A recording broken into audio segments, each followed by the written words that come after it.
എന്റെ ദൈവമേ എന്തൊരു പറ്റേ. ഇന്ന് 1-ാം തീയതി അല്ലേ? ഞാൻ ആ കാര്യം എന്റെ മനസ്സിൽ നിന്ന് അങ്ങോട്ട് വിട്ടുപോയി. നിങ്ങളിവിടെ എന്തിട്ട് എടുക്കണേ? ഇന്ന് എത്രാം തീയതി എന്നറിയോ? ഇന്ന് 31-ാം തീയതി. അല്ല, ഇന്ന് 1-ാം തീയതിയാ. എടീ അതല്ല, നാളെയാണ് 1-ാം തീയതി. ബീവറേജ് മുടക്കുള്ളത് ഞങ്ങൾക്ക് നന്നായിട്ട് അറിയാം. അത് ഞങ്ങൾ മറക്കോ? അതെ. ഓ ഭാഗ്യം. ഞാൻ വിചാരിച്ചിരുന്നു 1-ാം തീയതി എന്ന് വിചാരിച്ചു പോയി. അല്ല, ഞാൻ ആലോചിക്കുന്നത് ഇവൾക്ക് നാളെ 1-ാം തീയതി ആയാലും 31-ാം തീയതി ആയാലും ഇവൾക്ക് എന്താ പ്രശ്നം? ഇത് ഞങ്ങൾക്കല്ലേ പ്രശ്നം. ഈ 1-ാം തീയതി ഒന്ന് തള്ളി നീക്കാൻ ഞങ്ങൾ കഴിക്കുന്ന പാട് നിങ്ങൾക്ക് ഈ മുടിഞ്ഞ ജ്വരം മാത്രമേ ഉള്ളൂ? അത് പോട്ടെ, നാളെ നമ്മുടെ വിവാഹ വാർഷികമാണ് നാളെ. അതെ. ആ എത്രാമത്തെ അത് നിങ്ങൾക്കറിയില്ലേ? ഞാൻ ഈ അപകടകരമായ ദിനങ്ങളെ പറ്റി ഞാൻ ഓർക്കാറില്ല.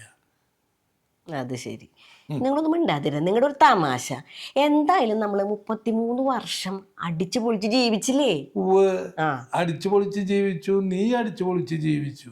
അപ്പൊ എന്താ നിങ്ങൾ ജീവിച്ചില്ലേ? ഞാൻ ജീവിച്ച കാര്യം പറയാണ്ടിരിക്കുക നല്ലത്. അത് നന്നായിപ്പോ.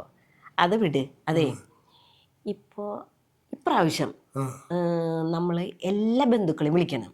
എല്ലാ ബന്ധുക്കളെ മാത്രല്ല, നമ്മുടെ ചുറ്റുവട്ടത്തിലെ അയൽക്കാര്, പിന്നെ എന്റെ ഫ്രണ്ട്സ്. എന്റെ ഫ്രണ്ട്സിനെ വിളിക്കണം ഈ പ്രാവശ്യം. ഞാൻ ഒറ്റ പ്രാവശ്യം വിളിക്കാറില്ല അവരെ. അവരെ വിളിക്കണം. അപ്പൊ അങ്ങനെ നോക്കുമ്പോ ഏകദേശം ഒരു 300 ആളെങ്കിലും വേണം. 300 ആൾ എന്തായാലും വേണം. 300 ആള് കുറവാണെന്ന് ഞാൻ പറയണേ. 300 ആൾ വേണം. 300 ആള് ആയിക്കോട്ടെ.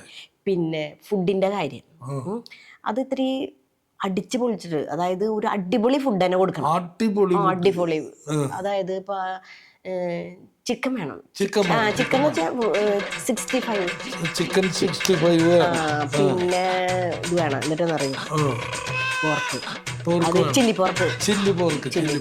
പിന്നെ ബീഫ് ഫ്രൈ.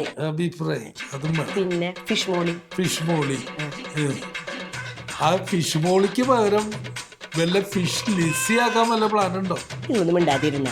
കാര്യപ്പെട്ടൊരു കാര്യം പറയുന്നതിന്റെ ഇടയിൽ പിന്നെ മറന്നുപോയി ഫുഡിന്റെ കാര്യം. പിന്നെ ഒരു കാര്യം കൂടി ഉണ്ട്. എന്തിനാണെന്നറിയാം? നമ്മൾ ഈ തട്ടുകടയില് ലൈവായിട്ട് കുറച്ച് സാധനങ്ങൾ കൊടുക്കില്ലേ? നമ്മള് ഫ്രഷ് ആയിട്ട് മൊട്ടമായിട്ട് കൊടുക്കും. അത് മസാല ദോശ. അതന്നെ ലൈവായിട്ട്. പുട്ട്. അത് മാത്രമല്ല, പുട്ടും കടലയും. പിന്നെ ഓംലെറ്റ്. പിന്നെ ഇതുണ്ട് കപ്പയും പൊട്ടി. അങ്ങനെ എല്ലാം ലൈവായിട്ട്. എന്തായാലും ഒരു ഗമ തന്നെ വേണം. അല്ല, ഞാൻ പറയണേ, എനിക്കൊരു ജോലി കൂലി ഇല്ല എന്നുള്ളത് നിനക്കറിയാലോ. അതൊക്കെ നിങ്ങൾ മിണ്ടാതെ. അതൊക്കെ ദൈവം നടത്തി തരും. അതെ. പിന്നെ അല്ലാണ്ട് ദൈവല്ല, ഈ ആണ്ടപ്പൻ ചേട്ടൻ നടത്തി തരും നിന്റെ കാര്യം. ഇതല്ല, ഇതിന്റെ അപ്പുറം ഈ ആണ്ടപ്പൻ ചേട്ടൻ നടത്തി തരും. എനിക്ക് സമാധാനായി. എന്റെ ഒരു ഭാഗ്യം. ഇതുപോലെ വേണം ഭർത്താക്കന്മാര്. പിന്നെ ഇനിയൊരു ജന്മം ഉണ്ടെങ്കിലേ നിങ്ങൾ തന്നെ എന്റെ കഴുത്തിൽ താലി കെട്ടിക്കൊള്ളൂട്ടാ. എന്താ വെച്ചാലേ വേണം. അതായത് നിങ്ങൾക്ക് ഒരു കുഞ്ചു സ്വഭാവം ഉണ്ട് ചില സമയത്ത്. ആ സ്വഭാവം വെച്ചിട്ട് നിങ്ങൾ ഇനി വേറെ ആരും ഒന്നും മാറി കെട്ടരുത് കേട്ടാ. എന്നെ തന്നെ കെട്ടിക്കോളോ.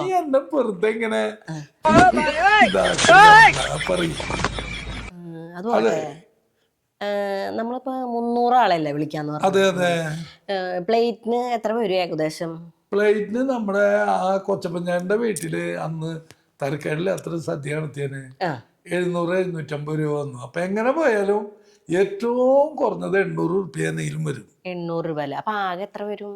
ആകെ എന്നിട്ട് വേറെ കൂട്ടാൻ 300 × 800 2,40,000 രൂപ വരും. അത്ര ഉള്ളോ? ഞാൻ വിചാരിച്ചു വലിയൊരു എമൗണ്ട് ഒക്കെ വരുന്നു വെച്ചു. അത്ര വരുള്ളൂ അല്ലേ? ഇനി നീ അധികം സമയം കളയണ്ട. നാളത്തെ പരിപാടിക്ക് നമ്മള് ഇന്നാണ് വിളിക്കണേന്ന് എനിക്കൊരു ഓർമ്മ വേണം. അറിയാ? അപ്പൊ നീ എത്രയും പെട്ടെന്ന് അവരെ വിളിക്കാനുള്ള ബന്ധുക്കളെയൊക്കെ വിളിക്കാനുള്ള കാര്യങ്ങൾ ചെയ്യേ. അതിന് നിങ്ങൾ പേടിക്കണ്ട. ഈ ജാക്ലിൻ വിളിച്ചു കഴിഞ്ഞാൽ എല്ലാവരും വരും. അതൊക്കെ പോട്ടെ. ഞാനൊരു കാര്യം ചോദിക്കട്ടെ? നിന്റെ താലിമാല എത്ര പവനാ? താലിമാല 6 പവൻ. അതെ. 6 പവനാണെങ്കിൽ എന്തിട്ട് പേടിക്കാൻ? ഇഷ്ടം പോലെ കാശാ. ഇതല്ല, ഇതിന്റെ അപ്പുറം നമുക്ക് എന്ത് വേണമെങ്കിലും ചെയ്യാൻ പറ്റും. നീ ആ താലിമാല വേഗം കൊണ്ടാ. ഞാനത് കൊണ്ടുപോയി വിറ്റിട്ട് നമ്മൾ ഫുഡിന്റെ ആൾക്കും ഇലക്ട്രീഷ്യന്റെ ആൾക്കും സ്റ്റേജിന്റെ ആൾക്കും എല്ലാവർക്കും അഡ്വാൻസ് കൊടുത്തിട്ട് ഞാൻ ഇങ്ങനെ വരാം. അതെ, ആ താലിമാല വിട്ടിട്ട്. ആ ഇതൊന്നല്ലല്ലോ ഇത്ര നേരം പറഞ്ഞിരുന്ന.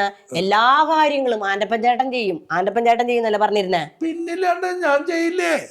ഈ താലിമാല കിട്ടിക്കഴിഞ്ഞാൽ ഞാനത് വിറ്റിട്ട് ഈ വക ഇതല്ല ഇതിന്റെ അപ്പുറം എന്ത് വേണമെങ്കിലും ചെയ്യും. താലിമാല, നിങ്ങളുടെ ഒരു താലിമാല. ഈ താലിമാല വിട്ടിട്ട് ഒരു ആനിവേഴ്സറി വേണ്ട, ഒന്നും നടക്കളി. ജാക്ലിന്റെ താലിമാല വിട്ടിട്ട് വെഡിങ് ആനിവേഴ്സറി നടക്കണം. അത് നടക്കണ കാര്യമൊന്നുമില്ല.